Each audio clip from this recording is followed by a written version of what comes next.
Kirsty, let's sum up Washington today, a somber city, a city that's clearing up. Let's sum it up in three sounds. The first is the sound of ripcords being pulled as one after another people close to Donald Trump are bailing out, even though it's only 2 weeks until the administration is scheduled to come into land. Chief among them, former White House Chief of Staff Mick Mulvaney, who resigned his position as US Northern Envoy, saying he could no longer go on supporting the president. The second is the clatter of mechanical bolts being tightened. All around this building, a new 7-foot-high fence is being erected, and the promise that inauguration security will be impenetrable. The third sound, well, it's silence. Silence from Donald Trump. That may be because his social media accounts have been suspended. But in the last few minutes, his press secretary, Kayleigh McEnany, said this from the White House press room podium. Those who violently besieged our Capitol are the opposite of everything this administration stands for. The core value of our administration is the idea that all citizens have the right to live in safety, peace, and freedom. Those who are working in this building are working to ensure an orderly transition of power. Now it is time for America to unite, to come together, to reject the violence that we have seen. We are one American people under God.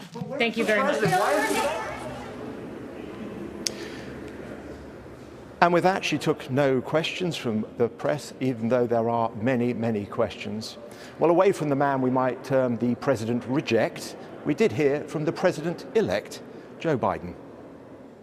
Yesterday, in my view, one of the darkest days in the history of our nation. An unprecedented assault on our democracy. An assault literally on the citadel of liberty in the United States Capitol itself. So what led to yesterday's riot, yesterday's insurrection? Well, yesterday I trailed a group of those who were involved in the scenes around this building, around Capitol Hill, the Proud Boys. And it's clear to me that what happens after this, well, it doesn't end with Donald Trump departing the White House. Here's my report, but first, a warning. My film does contain strong language.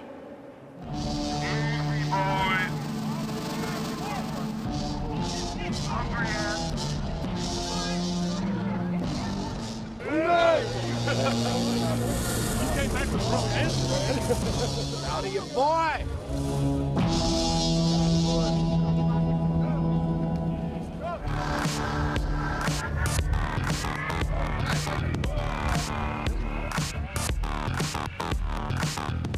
Marching on the Capitol. As I watched yesterday, around 200 mostly men, some armed with clubs, headed for the seat of American government. This moment has been a long time brewing. Donald Trump is a cause and a symptom. He has harnessed an anger that pre-exists his presidency, but then he has given it constant encouragement and nourishment. Slow it down on the left. These are the Proud Boys, a group of, they say, American patriots. Others call them far-right nationalist thugs. They are the group the president told ominously to stand back and stand by during the election campaign. Now they want to overturn the result of the election. Some are clearly ready for trouble. What's the message today? We're representing the spirit of 1776. If you haven't noticed, real men are here. On the way to the Capitol, they stopped for photographs. And we thank you for the wonderful nation we've all been blessed to be in. And then for a prayer. They believe they are doing God's work. The US Capitol Police were completely unprepared. They rushed to get on their riot gear, even as the Proud Boys marched past them. USA! USA! At the Capitol, the Proud Boys merged with others who gathered. What struck me is how many here believe the conspiracies. What do you think happened yesterday? Followed the exact same pattern that our presidential election did. Vote dump, same thing. You think? Yes. Absolutely. But when the Secretary of State says it was all fair, does that... He's crooked. He's complicit. Yep, he's complicit. You can tie most of our upper government there right back to CCP. The Communist Party of Yes, sir. China. This is the mistrust that Donald Trump harnesses. It is, as much as the presidency, the source of his power. It is directed at Congress, at corporate America, and above all, at the media. Some in the crowd did not want me there. We've got to stand together. Get out. I'm not going to let you take no matter what. Your life is going to be pure hell every minute that you're here. We are the news now. In the melee, a woman screams, "We are the news." What she means, I think, is that the people no longer need the media to tell them what's happening. What we're seeing is the impact of a tsunami of information unleashed by the internet. Some of it false, but some of it true. The people that sit in that building, I think they're so separated, and many of them, I think, feel above us. I mean, you look at the way those people live, and if you look at the salaries of these people, and then you're hearing about all these millionaires that come out of that building, something ain't right. Martin Gurry is a former CIA analyst. In 2014, he wrote an influential book called The Revolt of the Public, which described the conditions that would lead to Donald Trump and Brexit. He says this revolt doesn't end with the Trump presidency. It continues. It continues. I mean, you have an elite class that seems very, very out of touch. The public dwells and moves at the speed of light online in a contentious, uproarious digital world. The elites live in this world which is essentially a legacy of the 20th century, where you think you have access to information that nobody has. You have cozy relationships with other elites like the media, and you live in splendid personal isolation. The public is angry, the elites don't get it. The cost of what happened yesterday is huge. Outside the entrance to the House of Representatives, you can see the bloodstains that tell of a woman shot and killed. The damage inside will be more easily fixed. What can mend America's democracy, though, is a far tougher question. Our US correspondent David Grossman. I'm joined now by Kathleen Sebelius, who was President Obama's Secretary of Health, and Brendan Buck, senior aide to the last two Republican House Speakers. Good evening to both of you. If I can just bring you back to what's going to happen in the next few days. Brendan Bush, what do you think is the most, Brendan Buck, what is the most likely scenario for Donald Trump? Well, there's a lot of talk right now about invoking the 25th Amendment of our Constitution, which would basically remove him from office ahead of the end of his term. I think that's highly unlikely. I am starting to get the sense that at least people around the president and the White House understand that what happened in the last day was a crisis that is going to forever tarnish the president, all of those people around him, and it feels like they are receding a little bit. Now, whether or not Donald Trump feels any remorse for what he did, I don't know. But it feels like Washington is finally standing up to him a little bit, to the point that potentially there will be enough pushback to keep him in check for the next 13 days. The fact that people are talking about removing him is quite extraordinary. So now we hopefully will start a process of moving forward as one country to a new president. Now that Congress has affirmed the vote affirmatively that Joe Biden is going to be the next president, hopefully we can move towards that in a peaceful way. So you talk about Washington finally standing up to him. What you really mean is that some Republicans are now finally standing up to him, and there is a kind of roll call of people who've finally spoken out. So we've got Elaine Chao, the Transport Secretary, Mick Mulvaney, US Envoy to Northern Ireland, Tyler Goodspeed, Chair of the White House Economic Advisors. There are a number of people here. But actually, do you think a lot of Republicans have deep regret and look into their souls and say, well, actually, a lot of Republicans, you two, I suppose I could say, have been enablers? Yeah, I'm hoping that this is a clarifying moment. I mean, it is important, and your report just now hit on it perfectly. The issue is that Donald Trump's power rests in the people who support him. And the people who support him are the ones that typically vote for Republicans. And so it's not as though Republicans in Congress particularly like Donald Trump or are charmed by him or think he's a good leader. It's that they know they can't alienate those voters who send them to Washington in the first place. But I think this may be a clarifying moment where enough of them have seen what all of this lying over the last 2 months, the lying over the last 4 years has wrought. It is ugly and painful And maybe now we can start having a conversation about what the Republican Party looks like going forward after Donald Trump. We're not going to be able to have a clean break. I think it's a long road ahead, but at least maybe now we can start to have that conversation. And we'll certainly be talking a bit about that later in the program. But Kathleen Sebelius, if I can come to you now, we're hearing that the possibility that the 25th Amendment might be invoked, and then, of course, Mike Pence has to ratify that along with a majority of the cabinet. Nancy Pelosi is saying tonight, if that is not the case, then they want to go for impeachment. I mean, do you think that's the right strategy?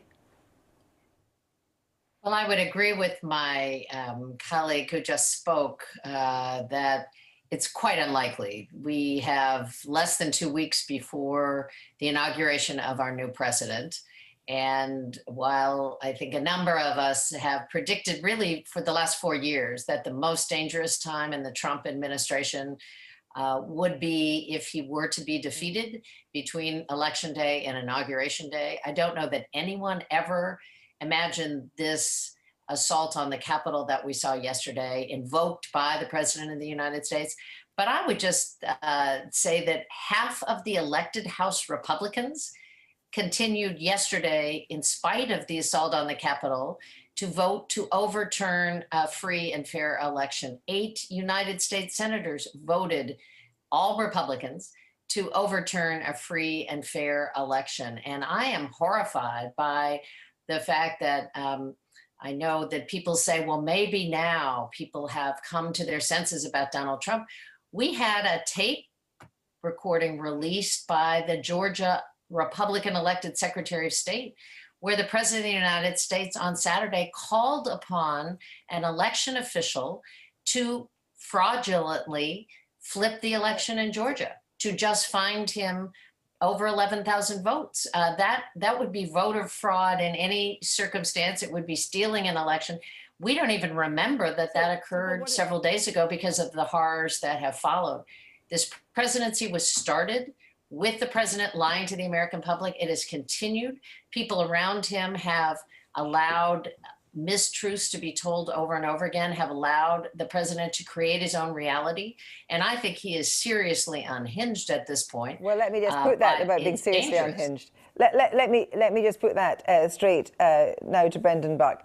You know, we've heard a Republican said what he said tonight, that he was out of his mind. What do you make of President Trump's state of mind?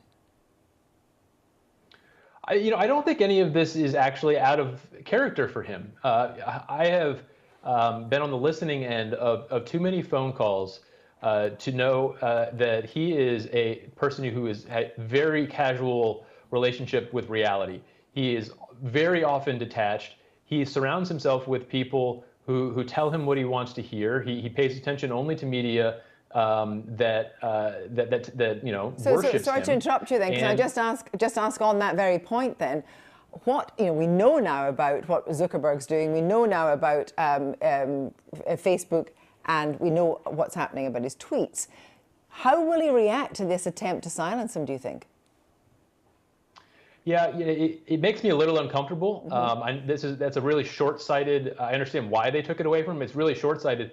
I think the likely thing is it's going to anger him, and he's going to find a way to get out. You can't muzzle him forever. Now, I understand the national security and the public safety reason why they did it, but the idea that you can just shut him up is nonsense. And so we're going to have to face what he has to say. I'm hoping now after this, and he's seen so many people basically rebuke him, very close friends of his in the Senate, that at least for the next 13 days he'll back off. I wonder if you're so sanguine about that, Kathleen Sebelius. If he'll be angered by this, the danger is presumably if he isn't censured that actually he will give succor to insurrectionists, and we have now got 13 days to the inauguration. What do you think will happen? I mean, do you have fears for the inauguration?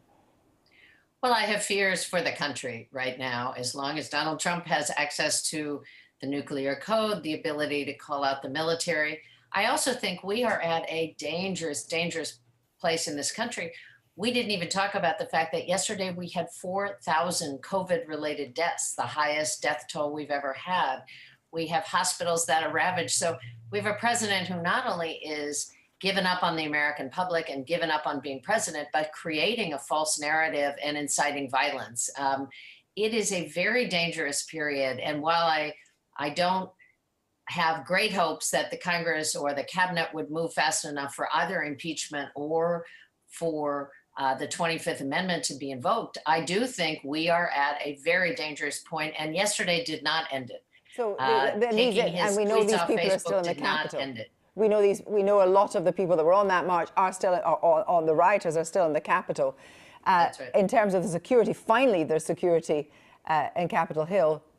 Do you think there's danger that there will be further, well, it'll be skirmishes now, presumably, because the Guard will be much, much more on their guard? Well, I think there could easily be skirmishes. I guess I'm not as worried about the inauguration itself as I am about the 13 days between now and then, when you have the President of the United States suggesting that you have to fight to take back the country, that you have to fight to save the election steal, who began discrediting the election long before November and suggesting that there would be massive voter fraud if people mailed in their ballots. This has been fomented for a long time and advocated by Republican after Republican after Republican. So I find it very disingenuous that now people are saying, oh, my heavens, we're horrified by what happened. They are absolutely enablers, and way too many of them are still enabling the President of the United States. Thank you both very much indeed for joining us tonight.